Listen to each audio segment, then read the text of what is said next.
자카르타 연합의 아름다운 아침입니다. 다 함께 사도신경으로 신앙 고백하겠습니다.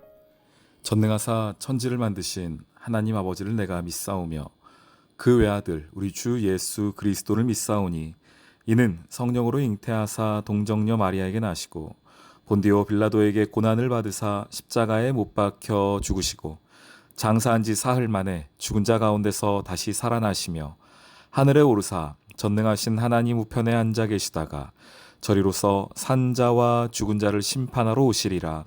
성령을 믿사오며 거룩한 공회와 성도가 서로 교통하는 것과 죄를 사하여 주시는 것과 몸이 다시 사는 것과 영원히 사는 것을 믿사옵나이다. 아멘. 제2장. 우리가 방향을 돌려 여호와께서 내게 명령하신 대로 홍해길로 광야에 들어가서 여러 날 동안 세일산을 두루 다녔더니 여호와께서 내게 말씀하여 이르시되 너희가 이 산을 두루 다닌 지 오래니 돌이켜 북으로 나아가라. 너는 또 백성에게 명령하여 이르기를 너희는 세일에 거주하는 너희 동족 에서의 자손이 사는 지역으로 지날진대 그들이 너희를 두려워하리니 너희는 스스로 깊이 삼가고 그들과 다투지 말라. 그들의 땅은 한 발자국도 너희에게 주지 아니하리니 이는 내가 세일산을 에서에게 기업으로 주었음이라. 너희는 돈으로 그들에게서 양식을 사서 먹고 돈으로 그들에게서 물을 사서 마시라. 내 하나님 여호와께서 내가 하는 모든 일에 내게 복을 주시고 내가 이 큰 광야에 두루 다님을 알고 내 하나님 여호와께서 이 40년 동안을 너와 함께 하셨으므로 내게 부족함이 없었느니라. 우리가 세일산에 거주하는 우리 동족 에서의 자손을 떠나서 아라바를 지나며 엘락과 에시온 게벨 곁으로 지나 행진하고 돌이켜 모압 광야길로 지날 때에 여호와께서 내게 이르시되 모압을 괴롭히지 말라. 그와 싸우지도 말라. 그 땅을 내가 내게 기업으로 주지 아니하리니 이는 내가 롯 자손에게 아르를 기업으로 주었음이라. 이전에는 에밈 사람이 거기 거주하였는데 아낙 족속같이 강하고 많고 키가 크므로 그들을 아낙 족속과 같이 르바임이라 불렀으나 모압 사람은 그들을 에밈이라 불렀으며 호리 사람도 세일에 거주하였는데 에서의 자손이 그들을 멸하고 그 땅에 거주하였으니 이스라엘이 여호와께서 주신 기업의 땅에서 행한 것과 같았느니라. 이제 너희는 일어나서 세렛 시내를 건너가라 하시기로 우리가 세렛 시내를 건넜으니 가데스 바네아에서 떠나 세렛 시내를 건너기까지 38년 동안이라. 이때에는 그 시대의 모든 군인들이 여호와께서 그들에게 맹세하신 대로 진영 중에서 다 멸망하였나니 여호와께서 손으로 그들을 치사 진영 중에서 멸하신 고로 마침내는 다 멸망되었느니라. 모든 군인이 사망하여 백성 중에서 멸망한 후에 여호와께서 내게 말씀하여 이르시되 내가 오늘 모압 변경 아르를 지나리니 암몬 족속에게 가까이 이르거든 그들을 괴롭히지 말고 그들과 다투지도 말라. 암몬 족속의 땅은 내가 네게 기업으로 주지 아니하리니 이는 내가 그것을 롯 자손에게 기업으로 주었음이라. 이것도 르바임의 땅이라 하였나니 전에 르바임이 거기 거주하였으며 암몬 족속은 그들을 삼순밈이라 일컬었으며 그 백성은 아낙 족속과 같이 강하고 많고 키가 컸으나 여호와께서 암몬 족속 앞에서 그들을 멸하셨으므로 암몬 족속이 대신하여 그 땅에 거주하였으니 마치 세일에 거주한 에서 자손 앞에 호리 사람을 멸하심과 같으니 그들이 호리 사람을 쫓아내고 대신하여 오늘까지 거기에 거주하였으며 또 갑돌에서 나온 갑돌 사람이 가사까지 각 촌에 거주하는 아위 사람을 멸하고 그들을 대신하여 거기에 거주하였느니라. 너희는 일어나 행진하여 아르논 골짜기를 건너라. 내가 헤스본 왕 아모리 사람 시혼과 그의 땅을 네 손에 넘겼은즉 이제 더불어 싸워서 그 땅을 차지하라. 오늘부터 내가 천하 만민이 너를 무서워하며 너를 두려워하게 하리니 그들이 네 명성을 듣고 떨며 너로 말미암아 근심하리라 하셨느니라. 샬롬, 자카르타 연합의 아름다운 아침입니다. 오늘은 신명기 2장 말씀 함께 보도록 하겠습니다. 1절부터 25절까지의 말씀입니다. 어제 이스라엘 백성들이 하나님으로부터 크게 혼났죠. 그리고 하나님이 내가 떠난다 라고까지 말씀하실 정도였습니다. 무엇 때문이었습니까? 이스라엘의 그 불신앙을 하나님께서 보시고 말씀하신 내용이었습니다. 그리고 나서 이제 이들이 하나님께서 광야길로 돌리십니다. 왔던 길 되돌아가라, 광야로 돌아가라 라고 합니다.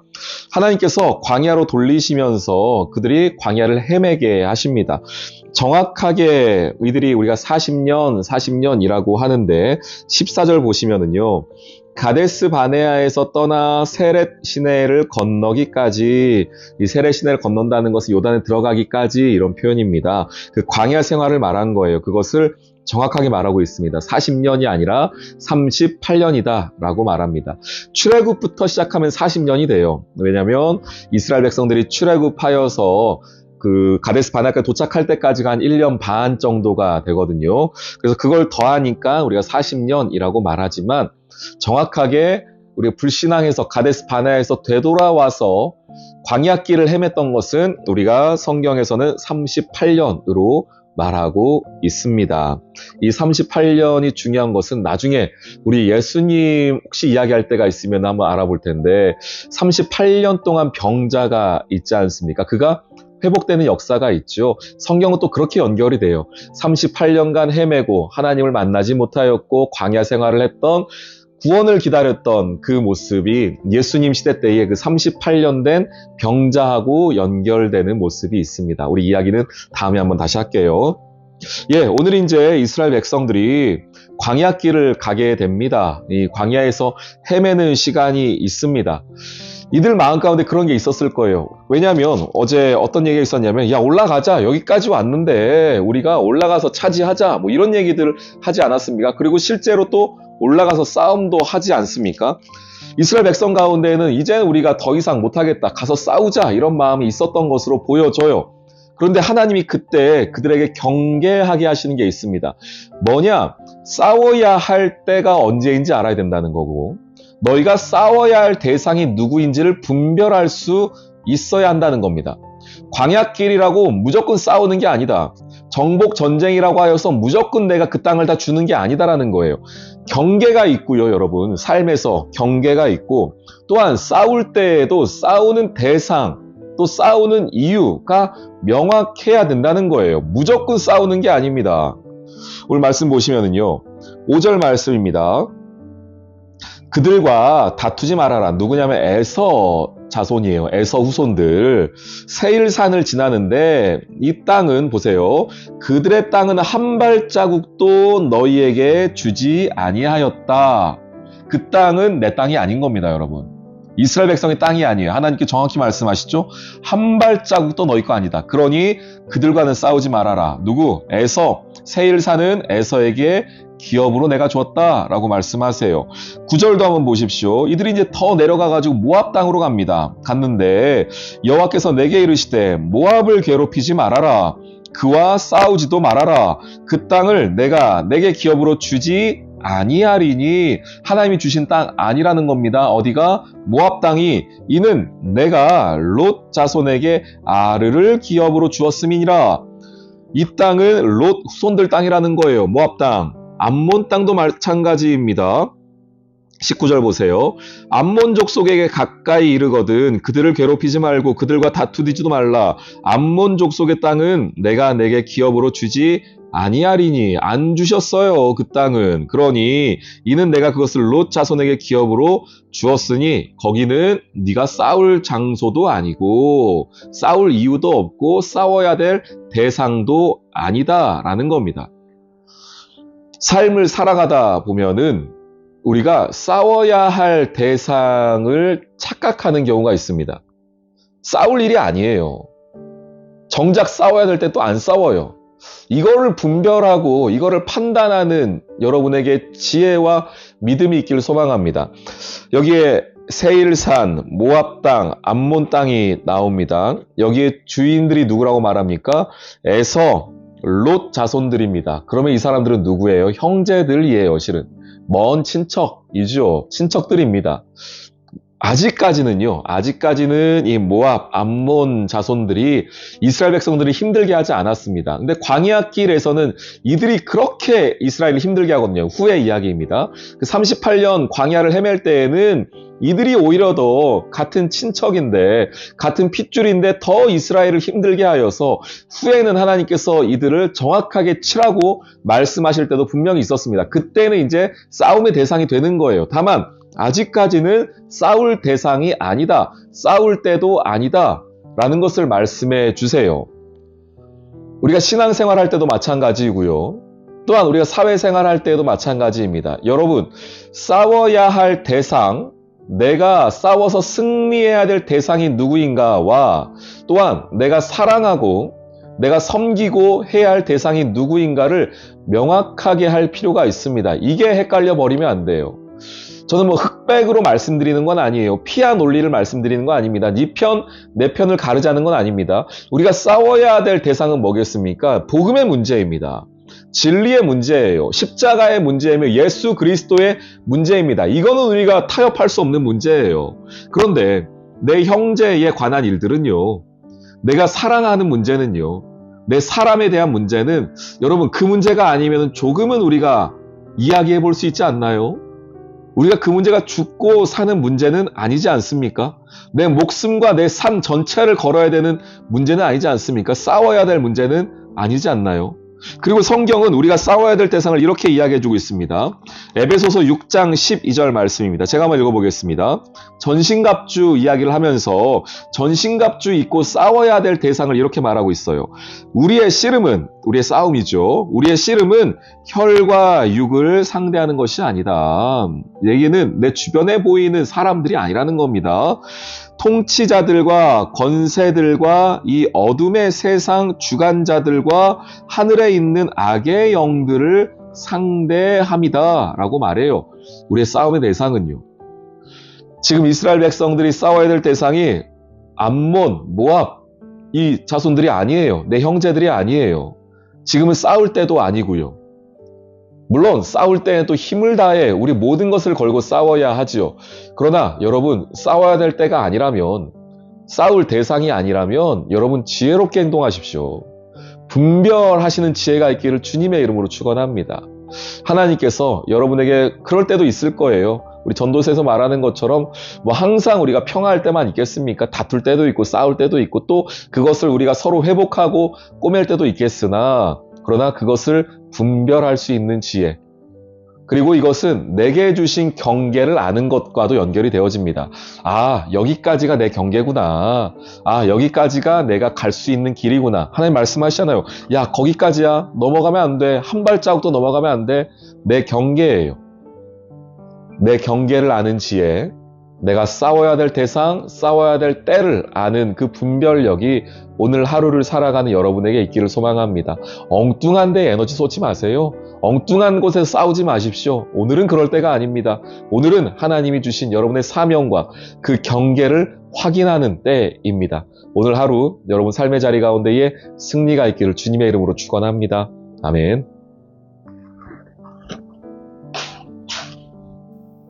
오늘의 기도. 하나님, 오늘 하루를 살면서 내가 싸워야 할 일이 무엇인지, 또한 그 대상은 누구인지를 분별할 수 있는 지혜 주시길 간구합니다. 믿음의 싸움, 진리의 싸움에서는 물러서지 않는 용기와 힘을 주셔서 승리케 하여 주시고, 싸울 대상이 아닌 나의 형제들과 나의 사람들에게는 사랑과 용납과 용서가 있는 주의 백성이 되게 해주세요. 제게 주신 전신갑주를 입고 오늘 이 하루도 승리로 주님께 영광 올리기를 소망합니다. 예수님의 이름으로 기도합니다. 아멘.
있습니다.